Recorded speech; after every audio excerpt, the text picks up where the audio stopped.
Well, good morning.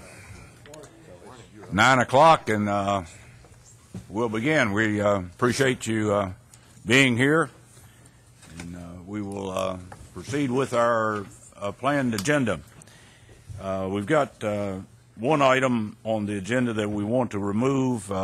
It's the item 3A. It's a master plan agenda. We will be bringing that back in January. We need to do some more work to make sure we've got all the numbers right and the targets appropriately identified. So we will remove that item from the agenda. And also then under the consent items, we've got approval of the minutes of our last three meetings, July 27, August 13, and August 27. Is there a motion that we approve the agenda in the minutes?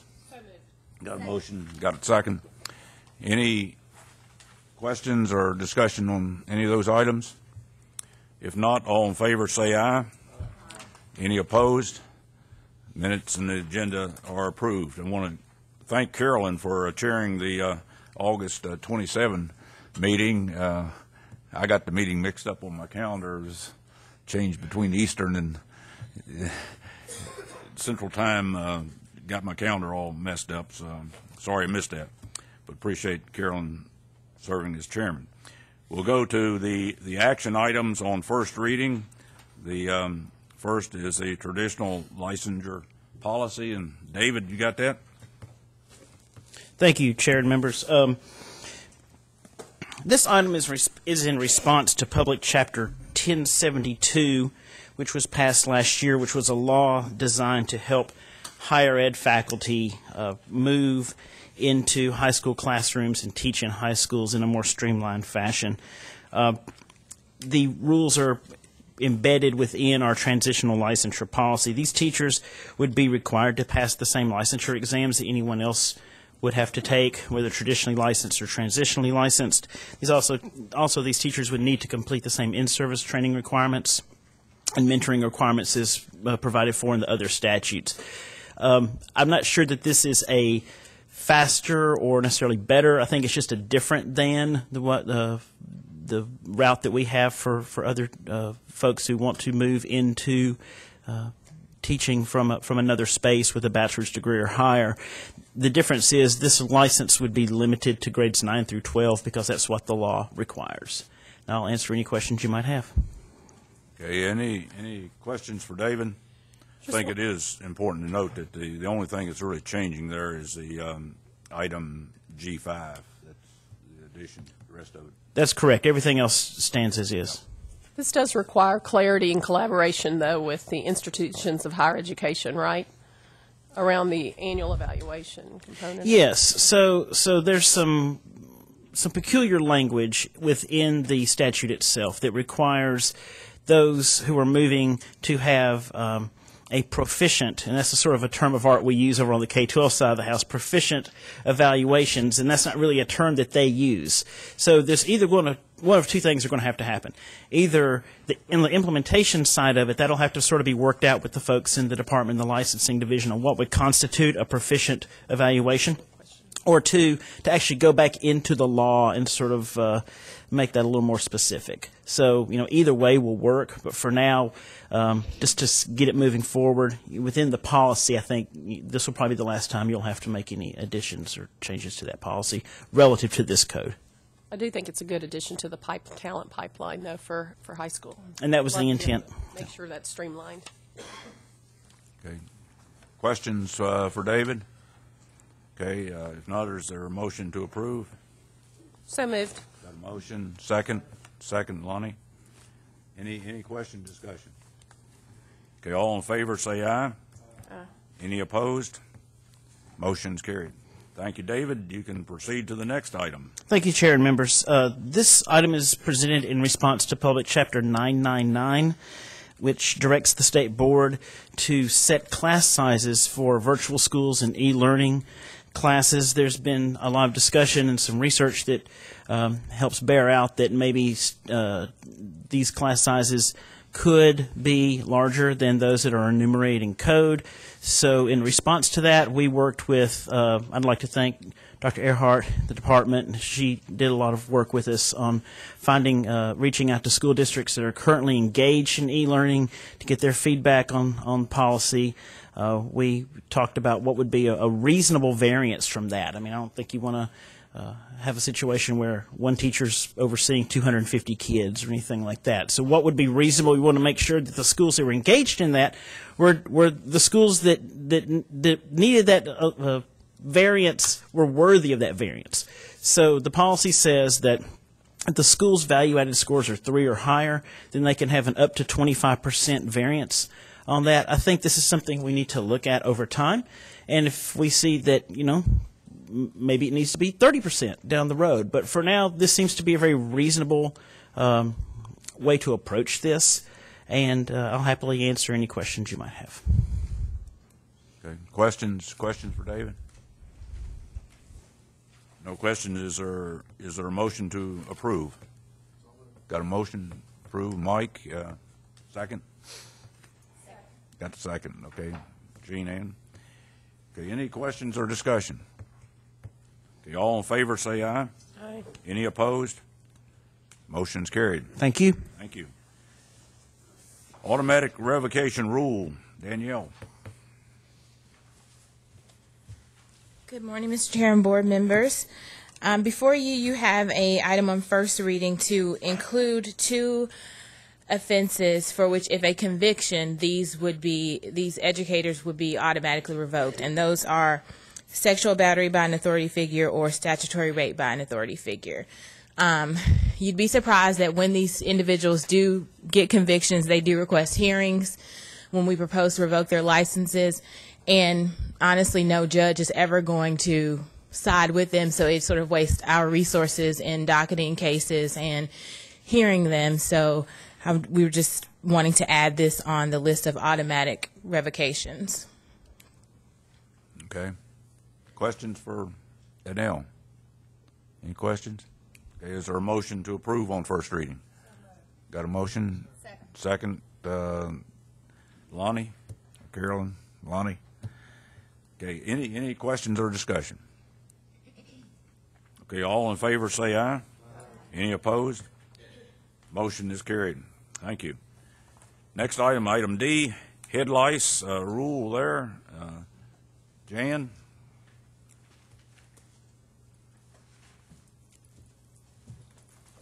Good morning, Mr. Chair and board members. This is possibly the simplest rule amendment that I've brought before you. An uncomfortable one, but the teachers will be relieved that with this rule change, we would be in compliance with the new CDC guidelines and the Tennessee Department of Health's new rules regarding scabies and head lice. The teachers will no longer be required to check to be certain the children are NIT-free. And I ask for your kind, appreciative approval of this. Okay, questions? Got a motion to approve, Ed second. Any discussion or questions? Okay, all in favor say aye. Any Thank opposed? You. Motion is carried. Thank you, Jan. Appreciate it. Special education programs and service rule. Bill? Thank you, Mr. Chairman, members. I'm Bill Wilson, Assistant General Counsel for Special Education with the Department. Head lice and scabies are a tough act to follow, but I'll do my best to lift us back to more appealing topics. Tennessee currently has a timeline of 40 school days within which a school system must conduct an evaluation, determine eligibility, and prepare an individualized education plan, or IEP, for children with disabilities. Earlier this year, the U.S. Department's Office of Special Ed Programs issued guidance indicating that that time frame should not be suspended for school breaks. Because our current timeline is based on school days, it is suspended for fall break, holiday break, spring break, and particularly summer break. Following that guidance, we are proposing to you to delete the 40 school day rule and adopt the federal regulation which provides that an evaluation must be conducted and completed within 60 calendar days then within 30 calendar days thereafter, the school must meet and the school system must meet and develop an IEP for the child. This would bring us in line with the majority of states who currently follow the 60 calendar day and 30 calendar day regulation for those processes. I'll be glad to answer any questions. Okay, questions? Questions for Bill? Mr. Chairman, I might add that as we do with all special education rule changes, we will conduct a hearing for public comment on this rule change on December 11th from 10 to 2 on the first floor of the Andrew Johnson Tower in the conference room. Okay, good. Is there a motion to approve? Got a motion? Second? Carolyn, Lonnie? Okay, Janet? Did you second? Okay. Okay.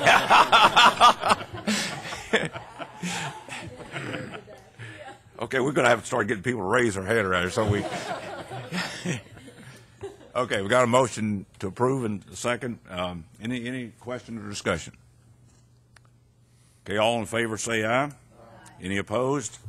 Motion is approved. Thank you. Thank you. Thank you, Bill. Okay, David, you going to do our, okay? Casey? Okay. And Casey, if you want to talk about both F and G at the same time, I think they're related, so. I can. Yeah. Thank you, Mr. Chairman, members of the board. I am Casey Hogner-Wren. I'm the Executive Director for Student Success with the CTE division at the department.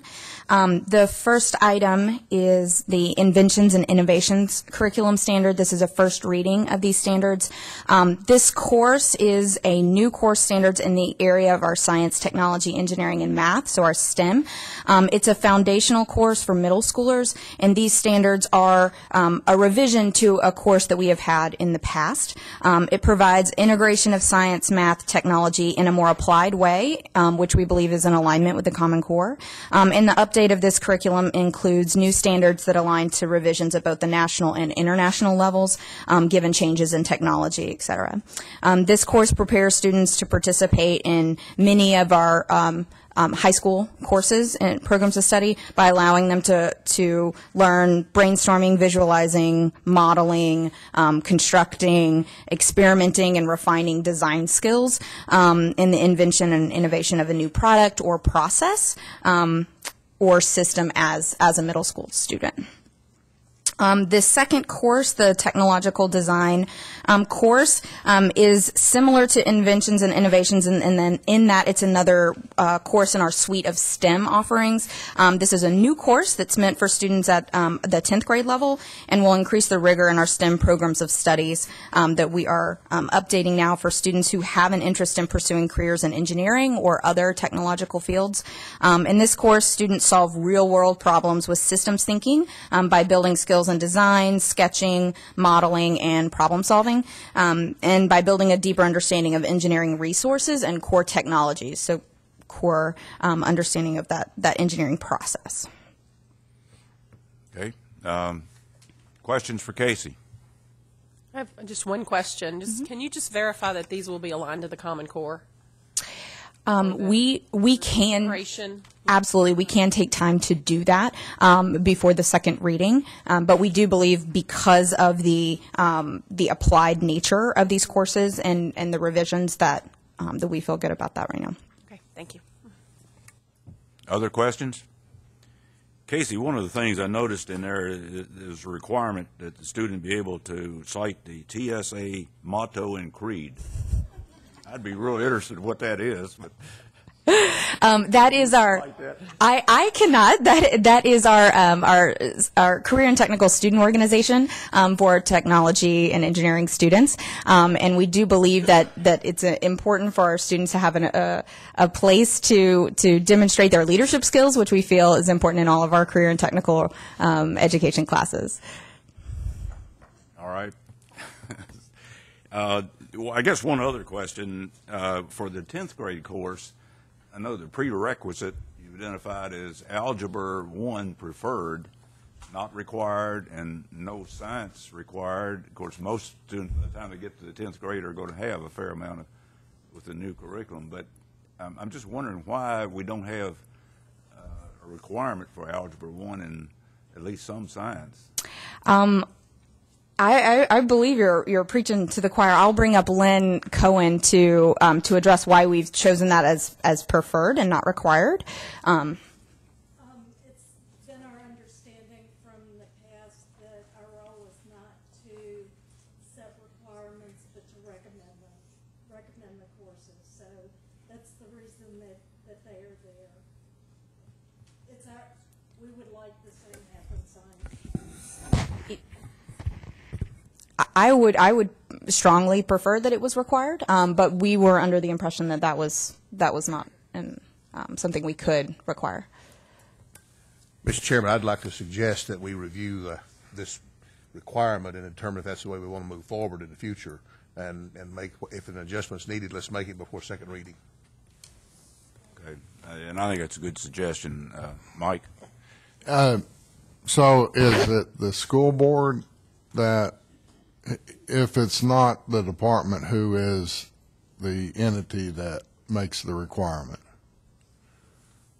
My memory is that it's a department decision in the previous administration.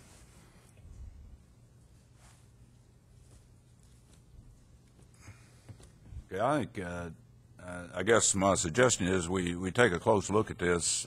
It just, certainly seems to me that the course content, the intent of the course, the way I understand Absolutely. it, would be highly desirable to have, more math and science required as a prerequisite. Absolutely, and we can take a look at that and present it at second reading. Okay. Other questions?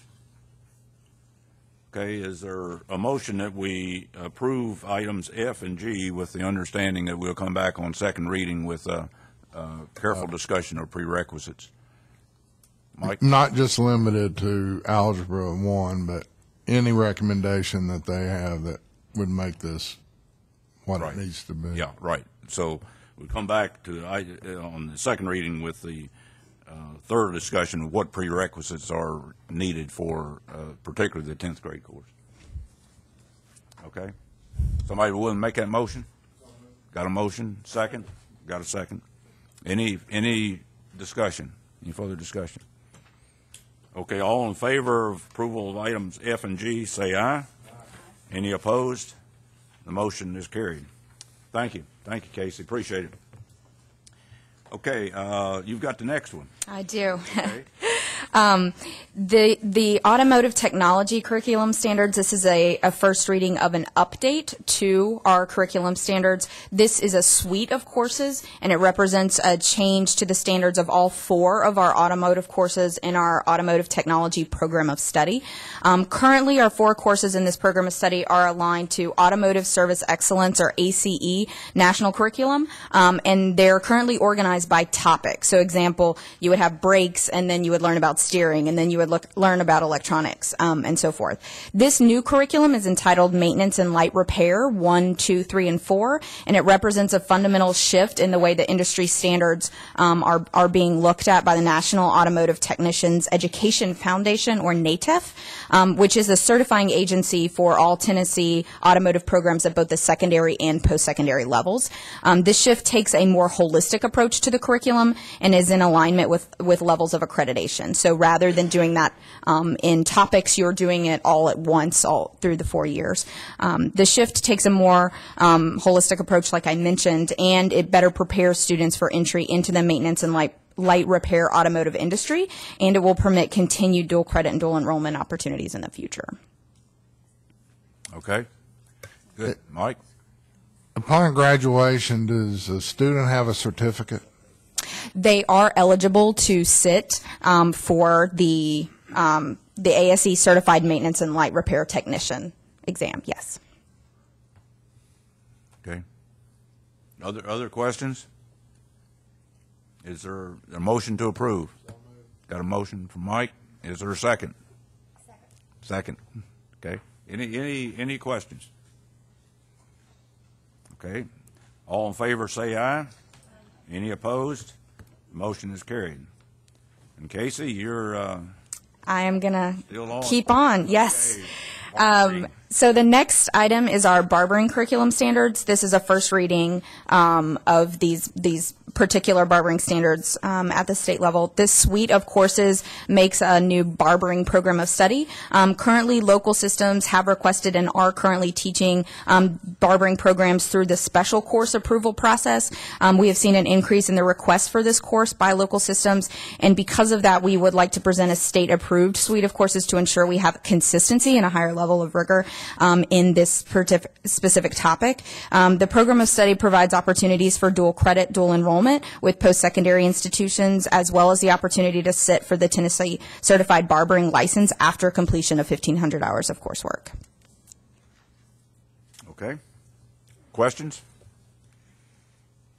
Mike, you want to get involved in this barbering course? Okay. Kate. Yeah. Casey, the item, there's really the last page of that on standard 7 is actually 7.4B. It says manages an officer of National Voting Delegate Campaign with Tennessee Skill USA. The Skills USA is another one of our CTSOs, our Career and Technical Student Organization. And so that would, again, provide the leadership and the 21st century skill development, those soft skill developments that we would like to see. Okay. Is there a better way to word that? That wording of that item appears to me to be pretty awkward. I can definitely take a look at that, absolutely. Okay, other questions? Okay, is there a motion to approve on first reading? Got Carolyn. Okay, Mike, second. Okay, any further questions, discussion? Okay, all in favor say aye. Any opposed? Motion is carried. Okay, Casey, you're on a roll. Last but not least, this is our medical terminology course. This is a first reading of curriculum standards for a new course.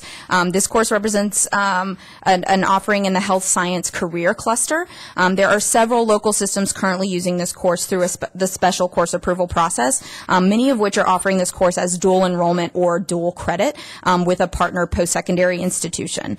We believe approving this course at the state level will allow us to better prepare our students for the growing careers of health informatics and other therapeutic, diagnostic, and emergency health careers, and will allow us to add this to our programs of study, more programs of study in health science, and increase those dual credit, dual enrollment opportunities. Okay, questions? Discussion, Casey?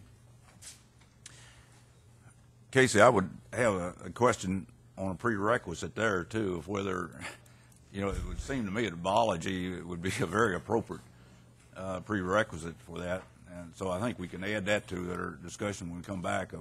Absolutely.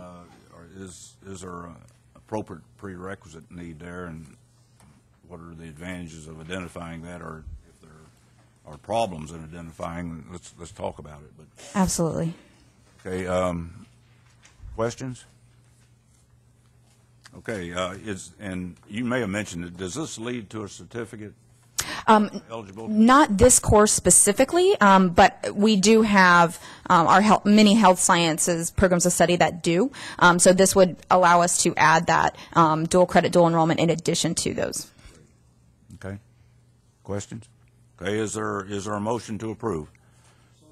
Got a motion, Janet? Second. Got Janet for a second. Okay. Any questions? Okay. All in favor say aye. Any opposed? Motion is carried. All right, thank you. Casey. Good job. Appreciate it. Okay, we'll now move to the action items on final reading. We have removed the item 3A as previously noted. Item 3B, the list of textbooks. Morgan.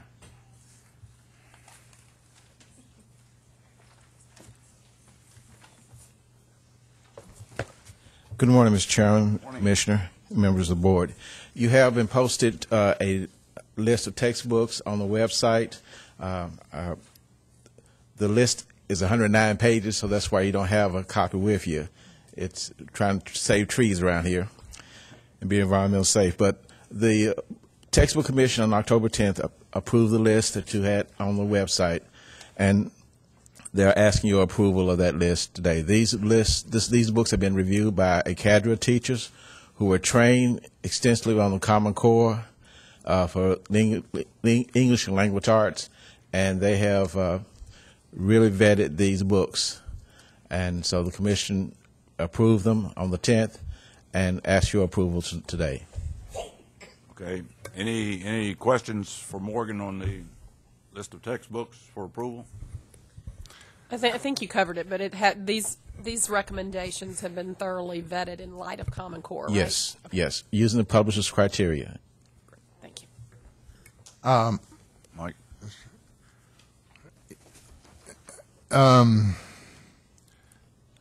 Looks like explain the difference between wholesale and retail. Okay, the wholesale price is the price that school systems pay. The retail price is the price that other people can pay in the state of Tennessee. I think by law, the price cannot be more than 115% of that of the wholesale price. But the school system will be purchasing from the wholesale price, Which looks a whole lot identical to the retail price. Well, sometimes they are the same. When In other words, a publisher may choose to do the 115% or may not. Are these do we ask for competitive prices? I know that we're approving them. We have in the law a Fair Nations clause that, and in the contract, that a publisher cannot sell a book anywhere else in the United States at a lower price. If they do, then they have to lower the price in Tennessee. When we're asking for a price, are we asking for a price also if they provide it digitally? Most of the books have a digital component, a digital format. Many of the books come in several formats: the printed book, the online book, and sometimes a CD. So a lot of times the publisher will list all three as part of the bid, so a school system can choose which format they want to purchase. So, Mike, I would note that the online price, the digital price, is frequently a pretty major disappointment because it often is pretty similar to the printed price. It seems like we being states as a whole ought to be able to impact the market demand on that. The cost to them is a lot lower. The consumer, including the public education, ought to be able to get the benefit of that. I think with the National CIMRA, the National State Instructional Materials Review Association, which met here last year, that's one of the things that they're looking at. As composed of 26 states that are adoption states, so they're looking at online materials. In fact, this past meeting was completely online. Are they looking at strategies to drive down the cost for online to be more? That's one of the items. Yes.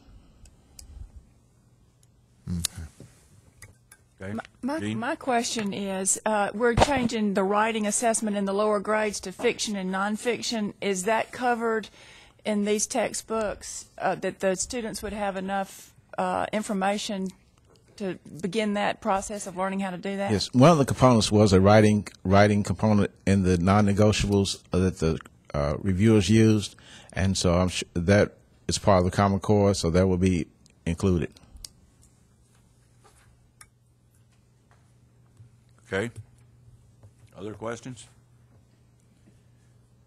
Okay, I'm lost track. Did we have a motion to approve? We did not. So we got a motion to approve the textbooks as presented. I got one more question. Okay. There is a law, as I understand it, you're saying there's a law that they cannot sell at a lower price to someone else than they can For the here. contract, yeah. On contract, yes. Most favored nation. Most favored nation, yes. Could they sell to a school district in Tennessee at a lower price? No, they'll be violating the statewide contract. Now, there are sales that have just now started to take place, and we're looking at that. Our attorneys are looking at that aspect. But if the way the contract is set up is a statewide contract, just like any other statewide contract, that systems can use to purchase the textbooks. If they sell to a lower price, then they must sell to every system at that lower price. And it's not just by system; it's any other state, any place else. Anywhere in the country, most favored nation. So, Mike, at the sort of 10,000 foot up level, what I would say is Morgan and his team ran as rigorous a process as we've ever run on textbooks.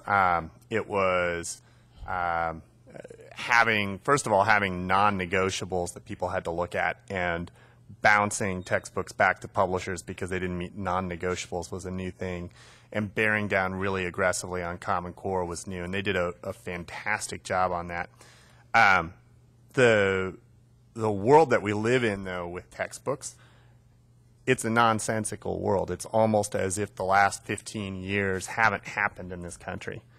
And it drives school districts bonkers. It really does. They feel totally powerless. And Common Core will help, because when 20-some states are all taking the same assessment, including a number of very large states, if we're smart moving forward, our purchasing power shifts dramatically. Mm-hmm. But it's probably going to require all sorts of changes in law and structure moving forward, because the industry, frankly, has not operated as if everything else that has happened with digital media and so on has actually happened over the last decade. And piggyback on that, it will also require some changes in state law as it stands now.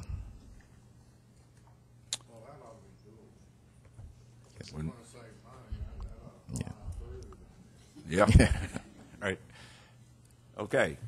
Do we have a motion to approve? Got a motion? Second? Got a second. Okay. Any other questions? Okay. All in favor say aye. Any opposed? Motion is carried. Thank you. Morgan. Appreciate Thank you. It. Okay. Teacher license action policy. It's a rule. Danelle. Hello again. We have before us the teacher license actions policy and rule, which adds the option for the formal reprimand. You'll probably remember this is very much deja vu at this point. We did have it removed from the July 2012 meeting as a exploratory process to consider a probationary status, but we met with representatives from TEA, Tennessee Association of School Board, or Organization of School Board Superintendents, as well as TSBA, to discuss the pros and cons of the reprimand option versus the probationary status. It was really determined that the probationary status was the least favored option, so we're introducing this, the formal reprimand item, back on final reading. Okay. Any questions? Is this the one that TEA had heartburn with? Yes, but they no longer have that heartburn. We've hashed out all the issues, and again, this seems like the best option. Was there another option? Yeah, as I explained, the probationary status was put on the table as another category of a license, but we kind of explored that and determined that that wasn't, that the reprimand option was the better option, juxtaposed with the probationary status. And I think we have worked through that, discussion with TEA and so forth, so we've got all that taken care of. And we, actually started out with a different terminology. I've forgotten what it was. Yes, it was a public reprimand, yes, but now the formal replaced public, Yeah. so. Yeah. Well, they can request, if we do propose to issue the reprimand, they can request a hearing. Anything that really goes on in our office concerning teacher license issues is public.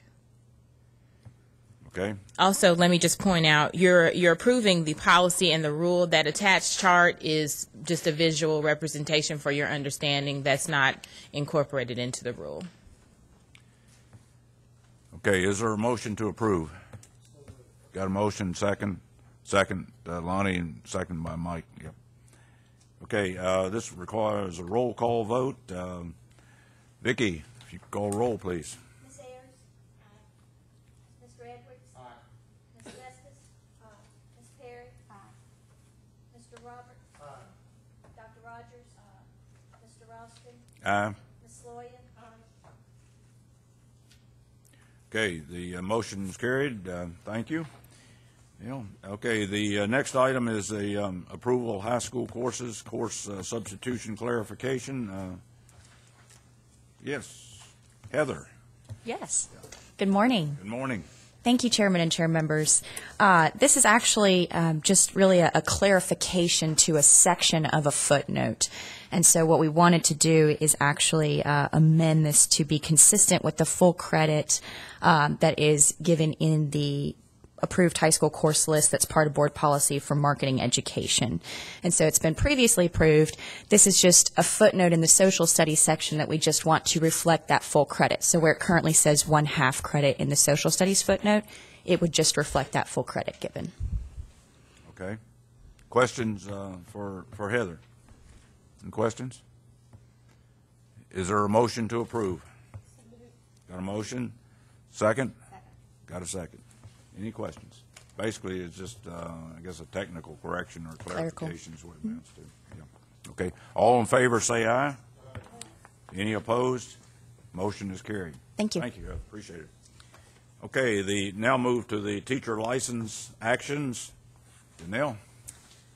Yes, again, you have before you the list of individuals who have licensing actions before you to approve.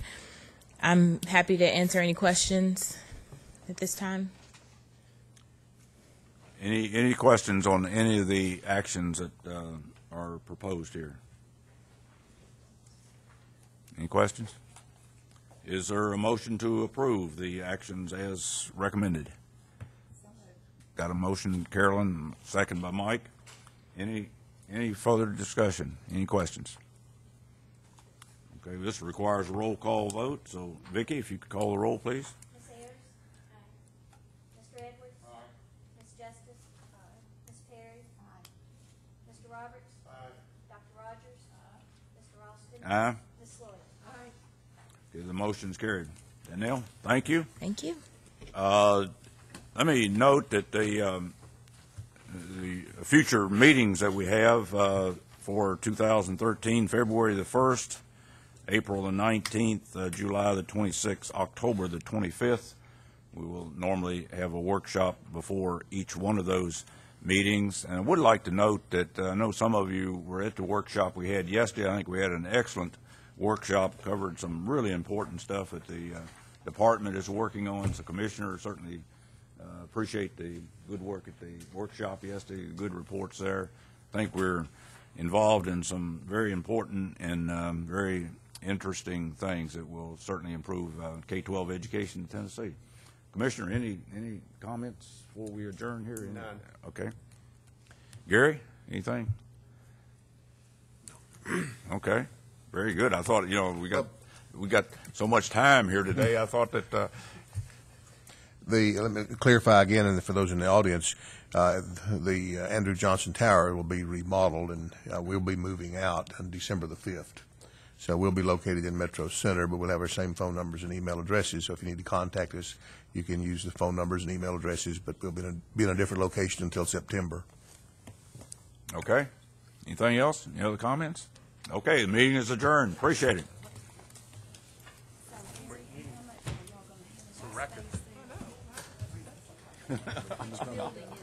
Good. Well done, Yeah. Mr. Chairman. Oh, thank you, Mike. Appreciate Record it. efficiency on today's meeting. Yeah.